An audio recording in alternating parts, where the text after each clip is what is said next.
What happens when a woman becomes one of the most talked about names in hip hop, but nobody ever discussed what happened before the headlines?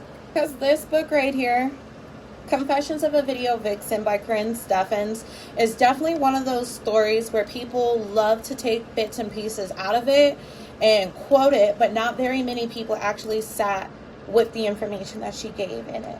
I originally read this as a teenager, but rereading it as an adult, it hits completely different. This wasn't just a tell-all about rappers and music videos. This was a story about somebody's trauma, about somebody's survival, about somebody finding their own identity. Before we get into any part of the story, I do want to inform that this video is not me judging any of the decisions or choices that she made. It's more about understanding the story behind the story. And honestly, because once you strip away the headlines, you're left with a life that is a lot heavier than a lot of people gave her credit for. One of my favorite things about this book is actually how it begins. Karrine doesn't ask us to excuse her choices. She doesn't pretend that she was perfect. She doesn't spend chapters on end trying to convince the readers to like her. One of the first heartbreaking moments in the book comes from someone she trusted deeply named Charlene. This wasn't simply someone she knew. She considered Charlene family, a sister. So when the trust was broken, it became one of the earliest betrayals in a life that would unfortunately become filled with them. The way Karrine describes her childhood honestly was heartbreaking. She writes about physical abuse, emotional abuse, and growing up in an environment where she never truly felt safe. One moment that really stuck with me was when she experienced something traumatic as a child. And then reading it now, honestly, it sounded like she was describing symptoms that we might recognize today as post-traumatic stress. Instead of having people in her corner that were reassuring her, I mean, every child deserves someone who makes them feel protected and have them feel safe, especially in their own home. Eventually, things become so unbearable for her at home that she does run away. Charlene comes with her, and together they survive by staying in like abandoned buildings without running water or electricity.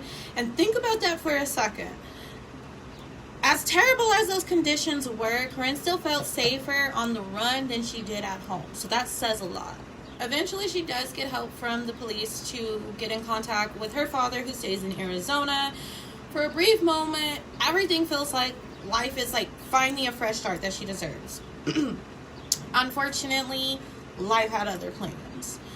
Not long after being introduced to someone who unwillingly changes the course of Karrine's life, which this person, I don't remember if they were named in the book, but we're just going to call them Reggie's mom. So now in the story, Karrine is 16. She's dating this guy named Reggie. Reggie's mom helps Karrine become a midnight ballerina. Now, this in the story is where Karrine introduces us to her alter ego, who she calls Yazette Santiago. I find this part of the book interesting because when Yazette comes into play, this sounds like this is Karrine's survival mechanism. She's the confident one, she's the fearless one, the woman who can endure anything. But as we continue reading, we slowly realize that Yazette isn't freedom. As often happens in stories where someone is introduced to a fast lifestyle by an older mentor, that relationship eventually falls apart. So Karrine leaves once again. During this period, she does meet rapper Kool G Rap. And when I first read this book as a teenager, y'all, I could not stand this man. And honestly, rereading it now, at this day and age, my opinion still hasn't changed. But Karrine is 17 years old at this point in the story. He is 27. Very quickly, what began as a professional relationship ends up becoming deeply personal. To the point he tells her that, "You're staying with me, you're my wife." At first, she was cool with it. Like, she thought that she found stability. Instead, she found herself trapped in an abusive relationship, and unfortunately, the abuse is not just physical. It is emotional. It is psychological. she's criticized over the smallest things, from serving his meals to simply beating him at a freaking video game. Karrine even reflects later in the book that she believes that she was experiencing something similar to Stockholm Syndrome. And if you're not aware what Stockholm Syndrome is, it is a psychological response where a victim develops emotional attachment or loyalty towards an abusive or controlling person. One chapter that really hit hard for me is when she's praying to have a kid. She's praying to be a baby, or praying to have a baby. Not because she simply wants to become a mother, but because she hoped having a child would finally give her the strength to finally leave that relationship. And when she does become pregnant, unfortunately the abuse does not stop. It does continue throughout the entire pregnancy. After giving birth to her son at just 19 years old, by the way, things do become even more heartbreaking, I guess I can say. Cool J Rap becomes jealous of the baby, and there's this moment where they're in an altercation and she's holding their newborn, and she describes looking down and seeing her baby's face covered in her. She states that at this moment it was that she knew that she needed to leave. However, she does not leave immediately, and I do want to state that I'm not judging her for that.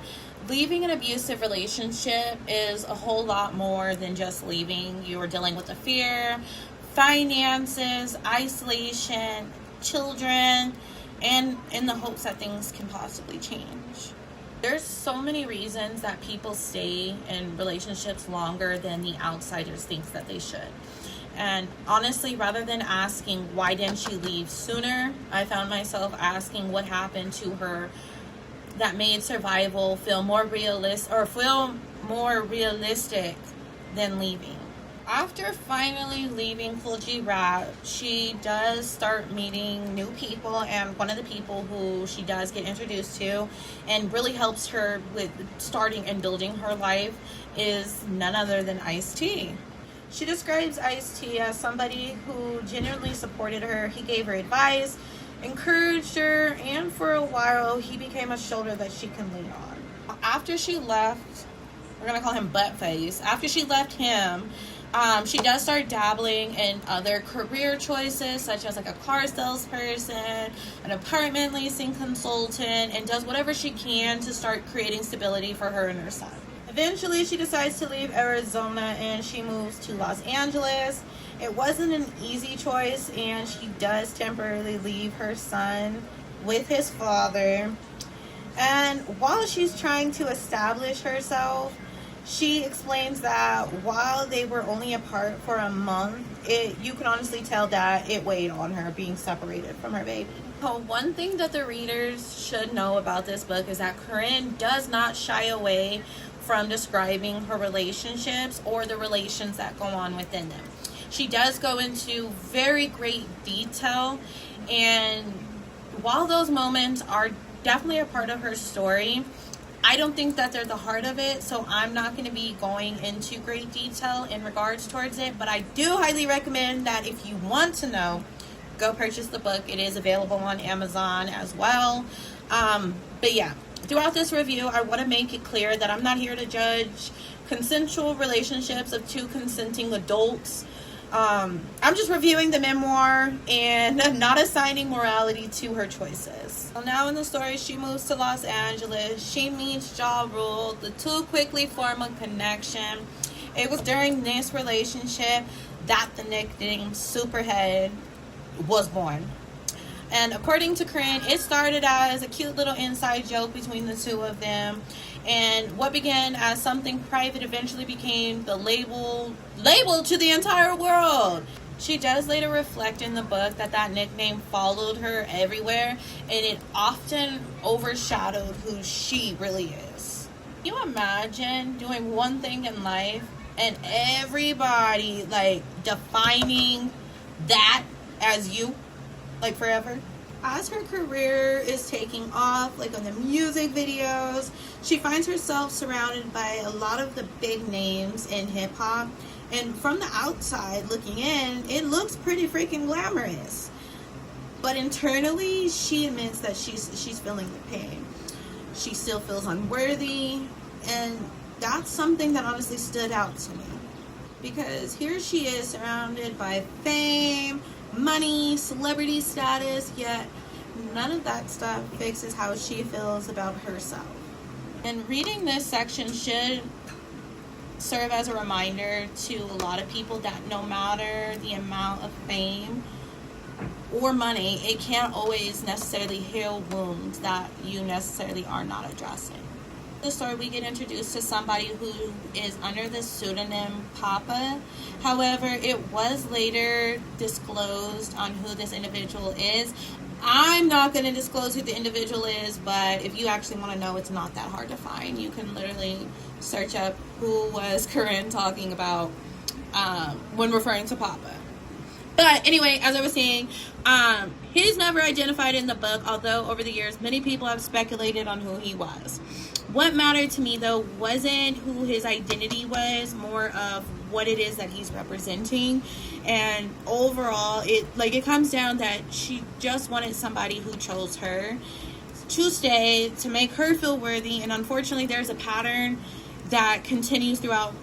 There's this pattern that continues throughout majority of the memoir. Now, a lot of the relations that she describes at this part in the book, they don't come across as genuine relationships, not driven by love at all, more of searching for validation. She often doesn't paint herself in the best of light.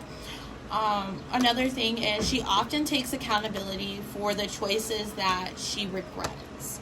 And as her relationships start to become more complicated, so do her emotions. In this portion, she does learn that Ja Rule is expecting another child with his longtime partner. And although she knew that he wasn't single when they met, she admits that hearing that he was expecting another child and how far along this woman was during this time, that it deeply hurt her. The pain does eventually boiling over, where they get into an argument where it ends up somewhat becoming physical, but it marks the end of their relationship. And then shortly after that, she does start appearing in Jay-Z's music videos such as Hey Papi and later Between Me and You. With her describing working on these projects, it does introduce the reader into another part of the industry. She explains that she wildly became known as the woman who would do what other video models wouldn't. At this time, she's seeing it as it's something that's increasing her value. And as the reader, it feels more like she's constantly sacrificing pieces of herself just to stay relevant.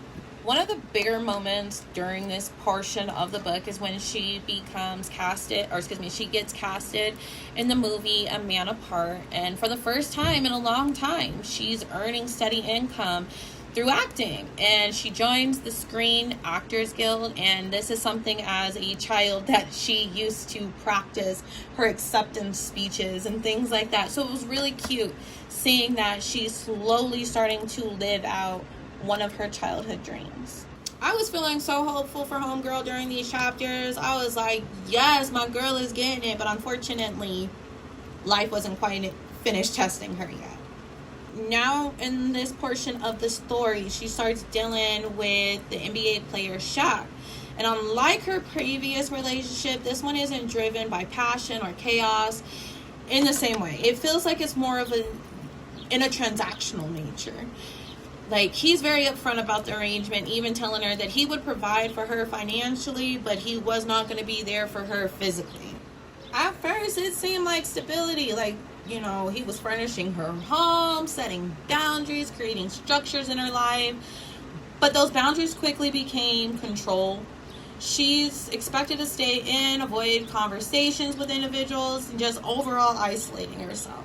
And as someone who has lived in a life that's constantly moving in between chaos and survival, that kind of control just doesn't sit well with her. The relationship does eventually go south. They break up. After that, she starts circling back with Irv Gotti and his world. And this is where it starts to get more complicated, like in the sections of the book, because Karrine starts describing it more, rather than her being a friend or somebody there to actually hang out with, she was used more as a social currency in his circle. Brought around to impress people, reward financially, and placed in situations that felt more like transactions than relationships. I mean, homegirl is honest about it, like, during this, too. She admits that she participated, she partaked, but she also reflects on how little control she truly felt that she had in those moments. And around this time, she also crosses paths with Diddy at industry events. The encounter that she describes is brief and transactional in nature, but what stands out to me, rereading it now, is that how uncertain she is later becomes what's reflecting on that period of life in interviews, questioning power dynamics and consent in ways that she didn't fully process at that time. At this point in her life, addiction does become a major turning point. She talks openly about her substance use escalating, her financial stability collapsing, and her sense of identity just slowly breaking down. She loses homes, cars, and eventually reaches what she describes, and as many people would describe, as rock bottom. She finds herself sleeping in cars, bouncing in between hotel rooms, and a lot of times trying to maintain appearances while everything behind the scenes is falling apart. And this is where the book does do a complete shift. During her lowest moments, she does start finding unexpected support from people such as like Magic Johnson and others who offer her guidance and stability when she had very little of her own. She also reconnects with men from her past, such as Papa, who continues to be a complicated but emotional presence in her life. Even in the instability, she describes clinging to relationships that feel familiar, even when they aren't necessarily healthy for her, or for them either. Around this time, she starts introducing us into her friendships, one with Marilyn Santana, and she describes their relationship being built on companionship and emotional support rather than romance. But tragically, shortly after we are introduced to him and their friendship, he does unfortunately get killed. After reading this section of the book, it does really reinforce and how much loss she truly experiences throughout life, and not just romantically but personally.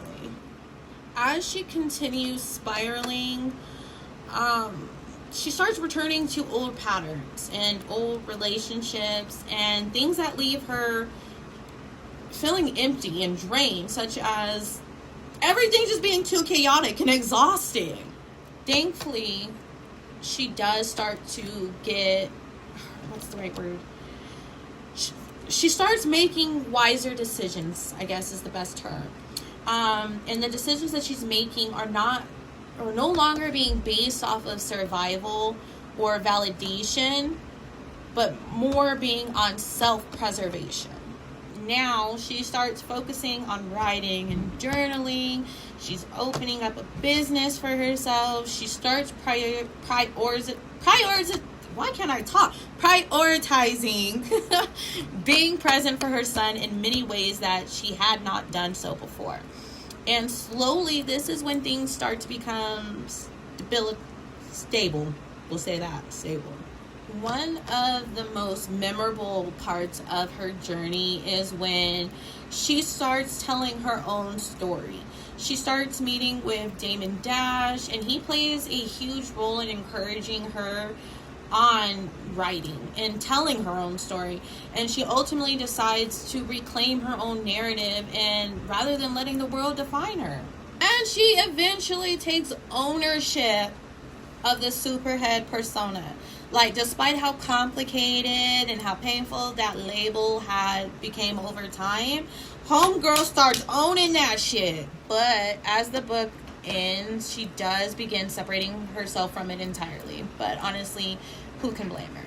She starts reflecting that Yazette Santiago was an alter ego that she built for herself for survival. A version of herself created to endure environments that she just did not feel safe in. And letting that go becomes part of her healing. By the final pages, what actually sticks with you isn't the celebrity names. It's mainly the story or the stories, because yes, the stories do get really freaking wild, but it's the growth. She's no longer choosing validation in the same way, no longer trying to be chosen by people who can't give her stability, and instead she starts choosing herself. And honestly, that's what sticks out the most about this book, is the shift that it goes through. Because underneath all the headlines and all the controversy, this isn't really a story about fame. It's about a woman trying to survive her own life, learning slowly and painfully, and how to rebuild herself from the ground up. And as I said in the beginning, originally when I read this book as a teenager, I focused mainly on the shock value, the names, the drama, the relationships. But as an adult, I saw something different. But that's what makes this memoir worth reading. It's messy, it's uncomfortable, it's honest. And sometimes honesty is what stays with you the longest. Now, that does conclude my review of the book. I definitely give it about an 8 out of 10. Definitely worth the reread. And as always, until next time, my great friends. And what book should I spoil next?